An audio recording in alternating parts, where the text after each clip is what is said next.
Today on Locked On Red Wings, Detroit is blanked by Florida in a highly emotional loss. You're Locked On Red Wings, your daily podcast on the Detroit Red Wings. Part of the Locked On Podcast Network, your team every day.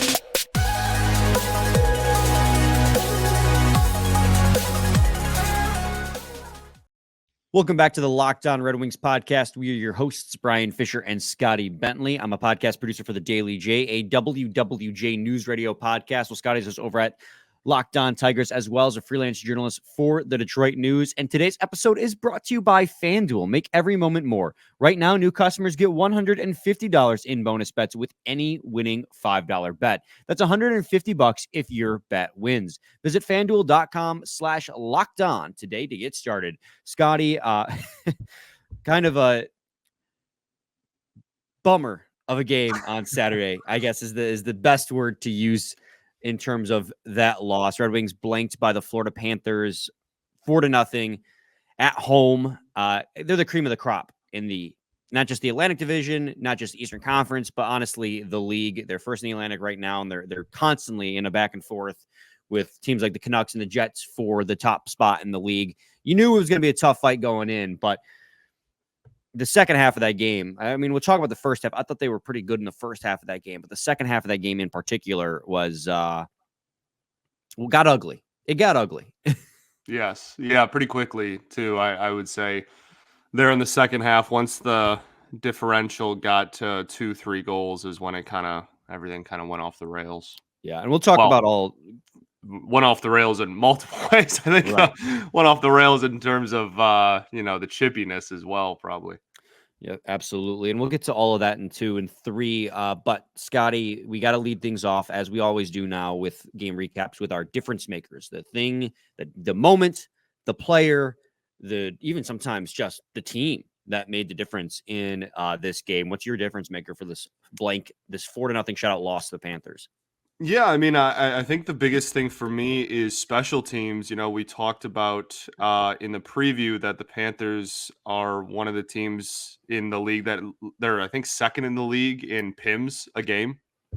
So they are, and then obviously this game we talked about in the second half got super chippy.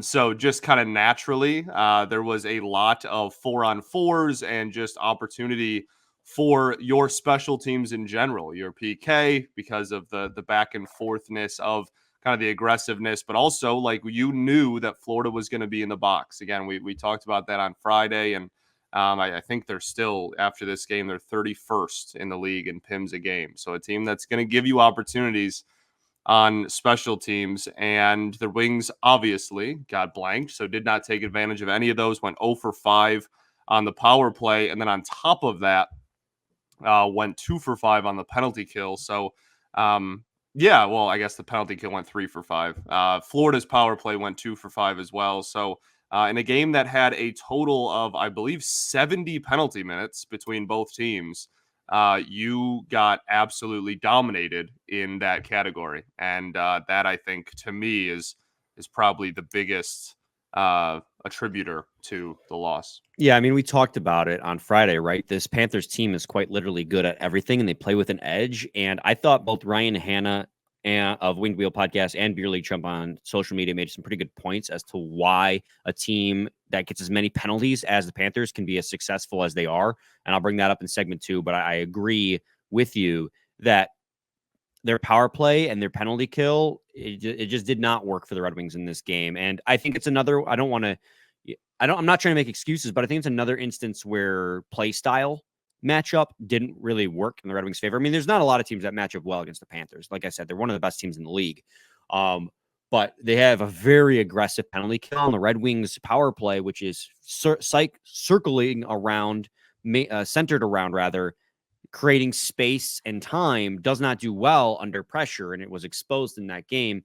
And then the penalty kill, I mean, they have so much top tier talent on that Panthers team that's not really a surprise that it got shown its cracks in this game. The last few games, honestly, but specifically in this one. So yeah, definitely special teams is a big difference maker.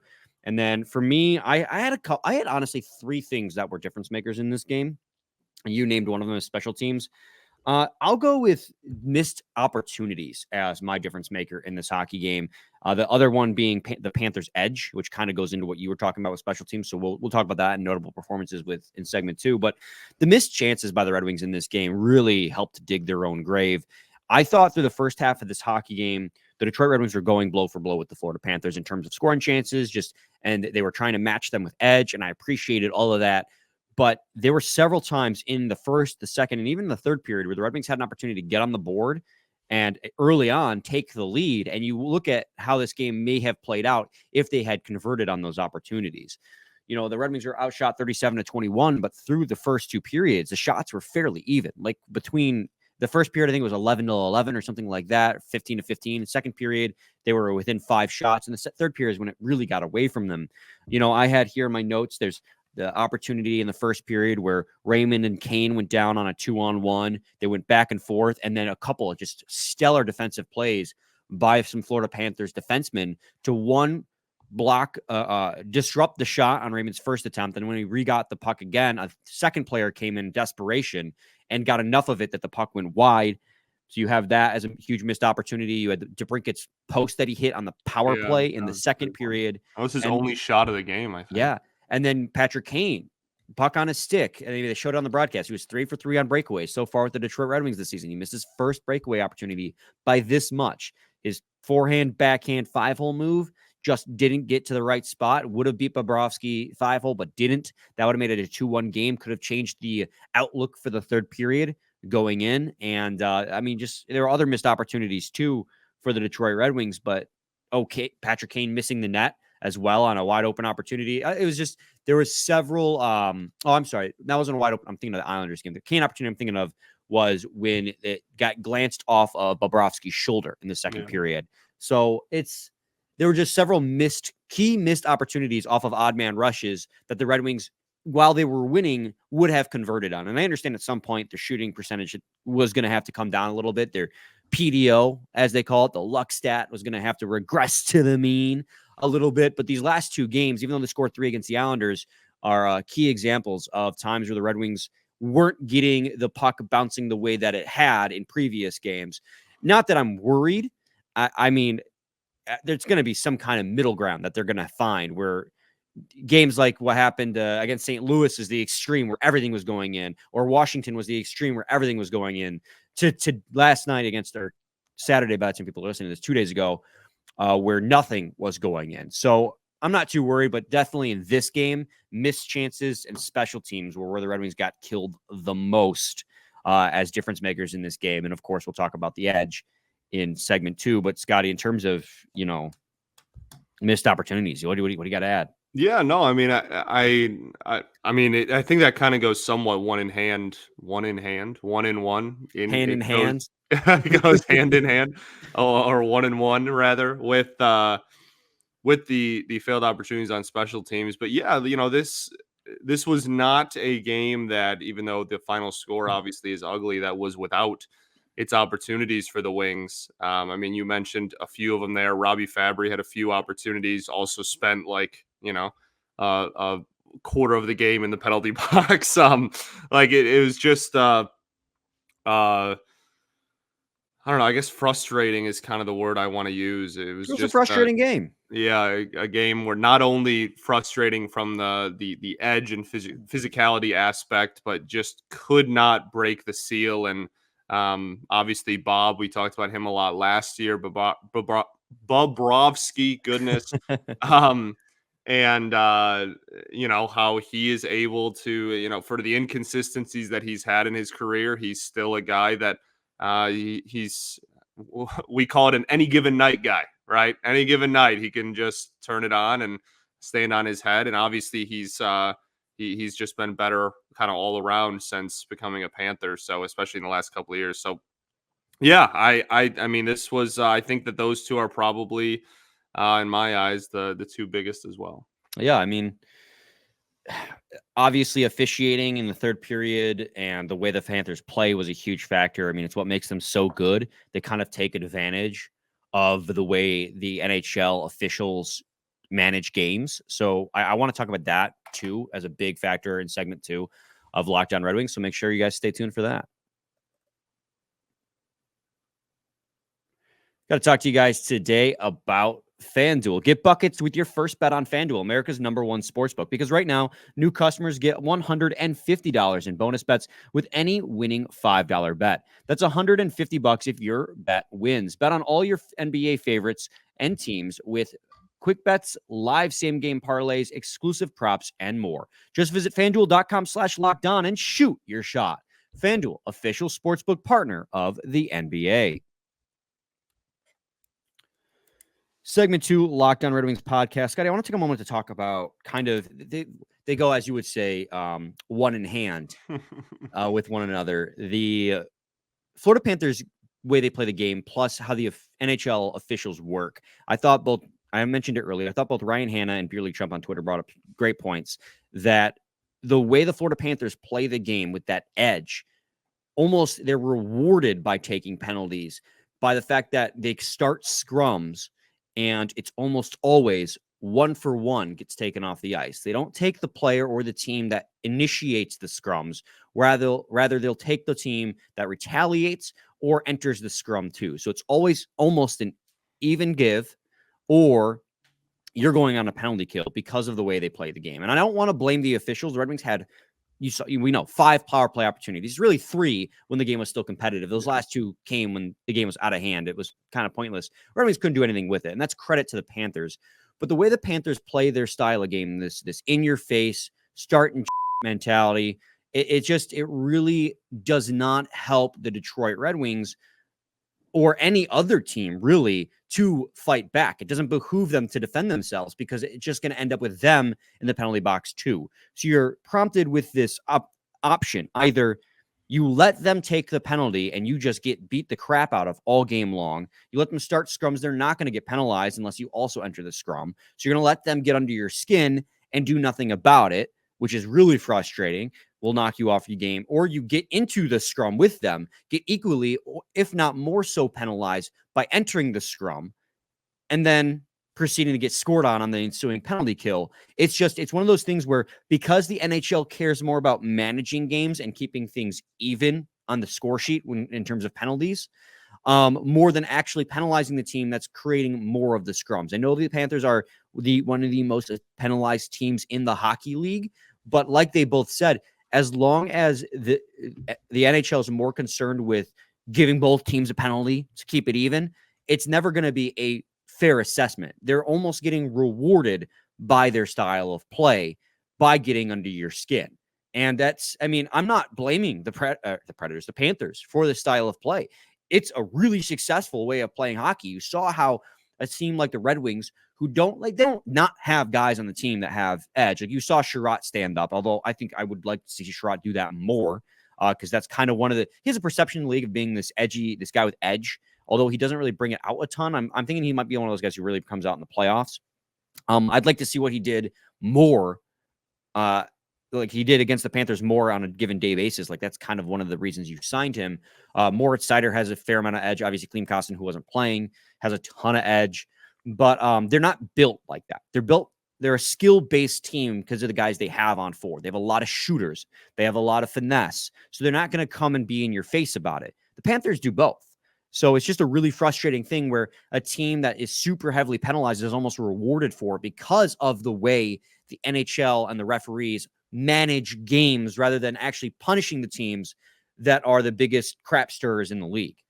Yeah, well, I mean, this game was, especially in the first half, I mean, it was 4-on-4 after 4-on-4. It felt like I had a few of those at a minimum, right? Even if it's not technically an advantage either way, you're getting somebody off the ice for the other team, and you're opening up the ice a little bit more. So, yeah, I think that's a really good point. And I think even if you're not talking, like I said, I mean, even if you're not talking about an advantage necessarily, or a PK either way, or a power play either way, still just getting someone off the ice and having, 4-on-4 hockey at times for a little bit as well. I mean, like, what did I say? 70 penalty minutes total between two teams in this one. Yeah, that'll have that effect. But yeah, I think that's a really, really good point. Yeah, and I mean, we saw it, right? By the end of the game, the refs were just tossing guys. Yeah. So, for instance, Moritz Seider Moritz Seider retaliated, and he got a slashing penalty early in the game after he was cross-checked. They called the retaliation. That was an instance where they were rewarded for the Red Wings fighting back. After they scored the second or third goal, Tkachuk cross-checked Sherratt. Yeah. Sherratt defended himself in the post-goal scrum. He's like, I'm not going to let you just cross-check me. It's one of those instances like, I don't blame Sherratt for doing that, because what are you supposed to do? Just get cross-checked after a goal and take it? But because he did that, they both got penalties. So again, even though they started the scrum, they were rewarded for the action. Later in the game, Jake Wellman got kicked from the game because he got cross-checked high and decided to retaliate, in which the retaliation, he really didn't do much besides shove the guy, and the scrum ensued. But Jake Wellman, at that point in the game, the refs, because they continuously failed to penalize the team that was starting the scrums in appropriate fashion, it got so out of hand that they started tossing players. So we saw Wallman get tossed. We saw Fabry get tossed, because all they were doing was standing up for themselves in these scrums. Did the Red Wings let their emotions get out of hand? Yes. But that was what the Panthers were trying to do. So while there is a lot of it that is on the refs, most of it, honestly, and I hate blaming the referees. I hate blaming the officiating, because I understand that these are games you have to play and you have to get through. It's one of those situations where it's a lose-lose situation for the Red Wings. Either you take it and nothing gets called, or you take it and you get called. It's just, I understand you have to play both. Like, go back to the post-game conversation we had with the Islanders. I was not as upset with the officiating in that game, because I understand there are going to be games where officiating just doesn't go your way. There's going to be ticky-tacky calls and missed calls. It's whatever. But this in particular is just a game where, and I don't blame the Panthers, because they know what they're doing. It's very smart by them playing this method, this style of hockey, because they know how the league officiates. And this is one of those games that really just shines a bright, glaring light on the flaws the league has in its officiating and their insistence on game management rather than calling it fair. So that's my tirade. I don't like being blame the refs guys, because again, the Wings had 5 power plays. They didn't do anything with them. That's because the Panthers have great special teams. They're just playing into it. But that's my tirade. It was just a really frustrating game from the official standpoint, because like, how are the Red Wings getting treated as if they're as bad as the Panthers, and the Panthers are starting everything? Yeah. No, and I don't even know if it's necessarily, I mean, the refs are obviously the ones that are making the call, but like you had mentioned, that's more of a league outlook thing than like this ref crew specifically. You know what I mean? Yeah, I know. I'm preaching to the choir. I'm sure everyone's this frustrated, and I also know I'm beating my head against the wall, because it's not going to change. Right. So it's one of those situations where the Red Wings are going to have to adapt or die, and they didn't. I don't know the right way of the Red Wings to adapt in this game. I really don't. I almost think that the only way that they can adapt in that game is then to become the team that is starting the stuff. But they started to, but at that point, the game was already so out of hand. The refs were just taking anybody at that point. So it was, it just comes down to this. The Panthers are one of the best teams in the league. It's as close to a scheduled loss as you possibly can get. And the Red Wings lost 4-0. They kind of got exposed. That being said, though, to change gears a little bit, I thought like I said in the first segment, I thought the first half of the game was blow for blow. The Red Wings did hang with them. I don't think this was an embarrassing loss by any stretch of the imagination. It was just in the second half when I felt it, when that first goal got scored by Brandon Montour, I was like, that's the dam breaking. Obviously it was 1-0. Anything could happen, but I just had this gut feeling like they scored the first goal in a game that offense is really tough to come by because of the aggressive forecheck that the Panthers have. Red Wings always struggle with aggressive forechecks because they like having time and space, and these teams don't give it to them. I just had a feeling that might be it, and it proved true. As the game got on and the emotions continued to run high, the Panthers took control. And that's just, if the Red Wings can become a team that doesn't get rattled, and I know it's asking a lot of a team, and that's part of the process of becoming a cup contender, they'll be a team that can take on the Panthers in a 7-game series. But this game did not do a lot to reassure me that come playoffs, if the Red Wings make it, they're still 6 points up on the wild card as of recording this, 1:00 on Sunday. They still probably will make the playoffs, but it didn't do a lot to reassure me they're going to be a team that's going to go deep after making the playoffs. Yeah, no, I mean, there's levels to all of that, right? And I think that is probably the natural next step. And that's been something we've been talking about for a couple of seasons now, right? And so I do think that is probably the next step, whether that's bringing in personnel to help that right at the deadline or in the offseason, or whether that's, naturally finding somebody like homegrown that's going to help that, and probably more than just one person that's going to help that. I think, that has yet to be seen, but I do think that that is probably naturally the next step for the team, is to be more well equipped, I'll say, when they play teams that stir it up like that. Yeah, absolutely. Scotty, we got to take another quick break. When we return, I don't have a lot of notable players from this game on the Red Wings side of things, because it was kind of a game where offense was tough to come by. We've already mentioned the few opportunities Red Wings did have and missed, so I don't want to retread those. I got two players I want to talk about, but like not in a positive light from this game.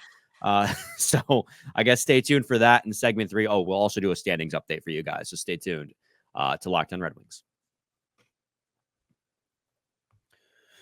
Game Time is the only ticketing app that gives you complete peace of mind with your purchase. See the view from your seat before you buy, so you know exactly what to expect when you arrive. All-in prices show your total up front, so you know what you're getting. So you know you're getting a great deal before you check out, and you can buy those tickets in seconds with 2 taps.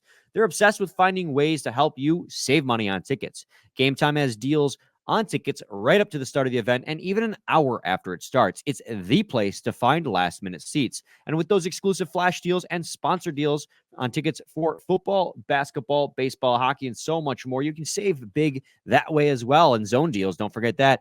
Pick the section and Game Time picks the seats for big-time savings. And then with that Game Time guarantee, they'll credit you 110% of the difference if you find tickets in the same section and row for less on a different app.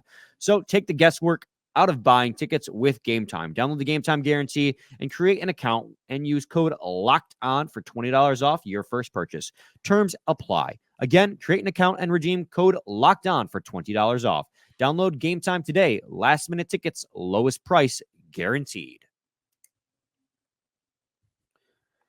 Segment 3, Locked On Red Wings podcast. Scotty, there's really just 2 players I want to highlight. And unfortunately, it's kind of as having bad games in this one. And by no means am I sounding the alarm on player number 1. I mean, bad games just happen. I just thought Michael Rasmussen looked a bit sluggish in this hockey game. I felt like he just wasn't quite. I mean, I guess you could say this with pretty much anyone, but I think it stood out the most when watching Ras. Seemed like he had an overall bad game. If you go to Puck IQ and credit my listener Jen for pointing this out, that he was pretty beat up when it came to Fenwick 4 percentage in this hockey game, especially dangerous Fenwick 4, which kind of is like the expected goals of Fenwick. It was not a great game for Michael Rasmussen, and I'm not worried about it because nobody in particular had a great game, but he just notably to me stood out as a guy who was struggling against the Panthers, who are another team that's kind of 4 lines deep. Yeah, and I think that was kind of reflected in a few different moments in this game. I mean, there was a rush that he was on that really amounted to absolutely nothing, that the puck was on his stick for. And then again, I mean, just kind of naturally, when you look at a team or a game that is so physical, you're going to look to the biggest guys on your roster to kind of maybe carry the load of that sometimes. And so I think that I would agree with you. Again, like it's easy to look at, I think, a lot of players' ways in that regard, to be honest. I mean, we've talked about Gostisbehere and the defensive side. I mean, he's a guy that when the offense is not flowing is kind of easy to look at. Yeah, and in terms of maybe somebody who didn't attribute too much, just because so much of his value, if not all of his value, is on the offensive side. So I think he was another one that kind of stood out to me. Maybe that entire, both, I guess. I was going to say that entire third pair, it was pretty rough.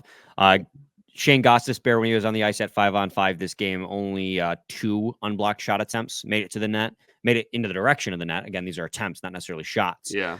11 unblocked shot attempts make it through. That's a Fenwick 4 percentage of 15.38. Ole Mata, 25%, 3 shot attempts, unblocked shot attempts for, with 9 unblocked shot attempts against. And, Jeff Petrie, ironically, at a positive Fenwick 4 percentage of 52.63 in this game.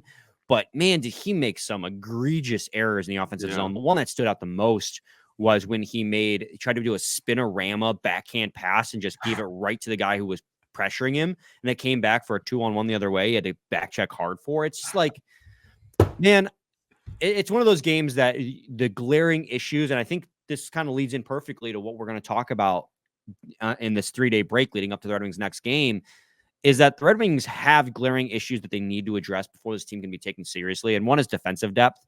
And the other one is, and we've talked about it, they need another top 6 winger to really round out their top 6. Like right now they have a top 5 plus rotating in whomever is up there. And right now it's Michael Rasmussen in the top 6. Long term, we don't think that's the solution. I'm Michael Rasmussen lover. You know that I love Michael Rasmussen, but I don't think he's a top 6 guy. I think he, is a 3rd, 4th line guy, and that's fine given what we've seen out of him. He's good in that role.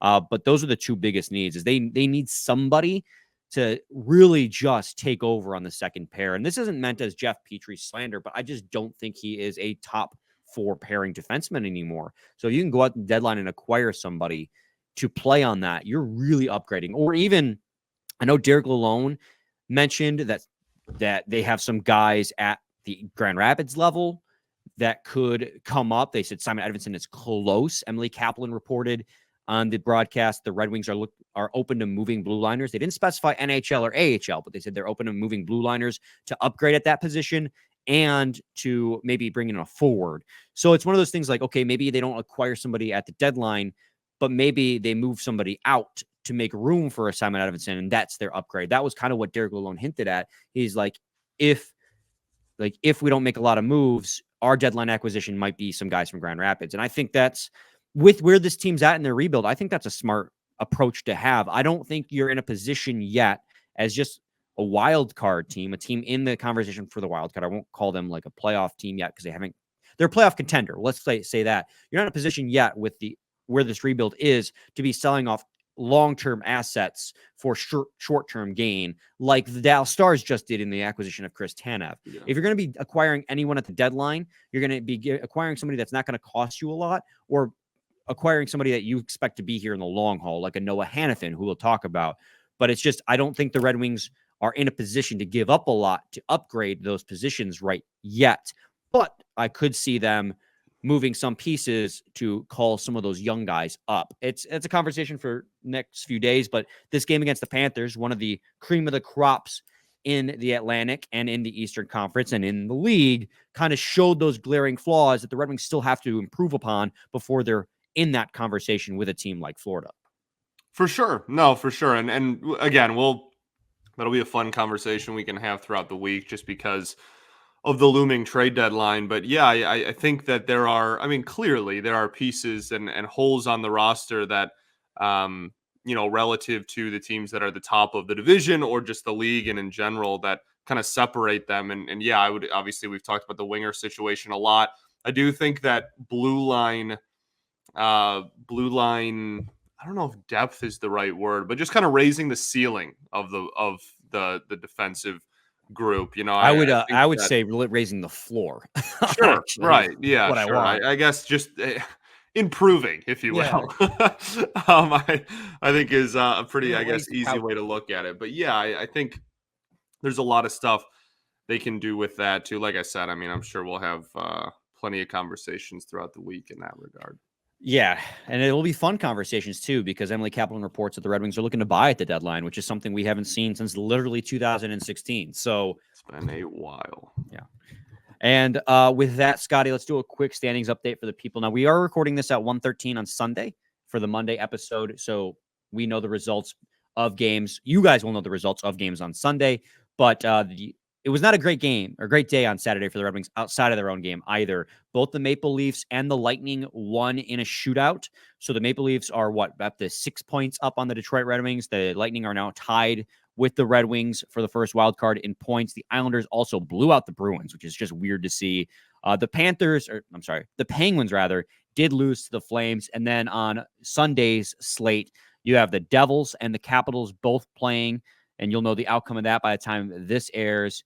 And then the Penguins again play the Oilers in Edmonton. So that one, that starts at 9:00 Eastern. So that might just be over by the time this airs at midnight. So just to take a look at the standings as they are here today on Sunday at 1:00, the Red Wings are still in the first wild card on the tiebreaker with the Lightning. They're both tied at 72 points. The Islanders and the Capitals are at 66. The Washington Capitals at 65. The Devils at 64. Penguins at 62. Again, all those teams, except the Islanders, I think, will play on Sunday by the time. So double check your standings after that to figure out where they're at. But I'm not worried after this loss. I saw some funeral comments, Scotty, or that this felt like the loss to Ottawa like last year. Red Wings, after a 6-game win streak, have lost back-to-backs. But there's completely different situations than last year. Last year, the Red Wings went on a heater on the West Coast road trip, the Western Canada road trip, rather, to get themselves just barely in to the second wild card while they didn't have any games in hand. Other teams had games in hand on them. And so the Red Wings were just barely hanging on. Now, after a 6-game win streak and back-to-back losses, they're still, as of recording this, 6 points up on the next team on the outside looking in. So they still hold their future in their hands. This is a situation. That's why the situations are different here. And plus, like, it's the Florida Panthers, not the Ottawa Senators. Like, let's calm down. You lost 4-0 to the best team in the league. Let's cool it with the funeral comments. Last year, the Red Wings did their best to get themselves in the conversation at the last moment, but everyone knew they were frauds. This year, after back-to-back losses, you're still kind of, I wouldn't say comfortable. That's just 3 losses. You don't want to spiral here, but there's still padding left to be had before the deadline. This is an opportunity the Red Wings have that they didn't have last year. That's why after back-to-back losses, I'm not sweating yet, because you weren't going to win out the rest of the year, and you weren't going to go the rest of the year without back-to-back losses either. Let's cool the jets. The reports of the Red Wings are going to buy. I think they're still going to buy, regardless even if they lose in Colorado on Wednesday. Like, I just think the situations are completely different. Yeah, I agree. And I mean, this is a conversation that we had like a week ago as well. So yeah, I completely agree. Yep. So any final thoughts, Scotty? I don't think so, man. We ball. We do ball. We'll be back with a new episode tomorrow, probably doing some trade proposal conversations. So stay tuned for that. Same time, same place. It's your team every day. Every day.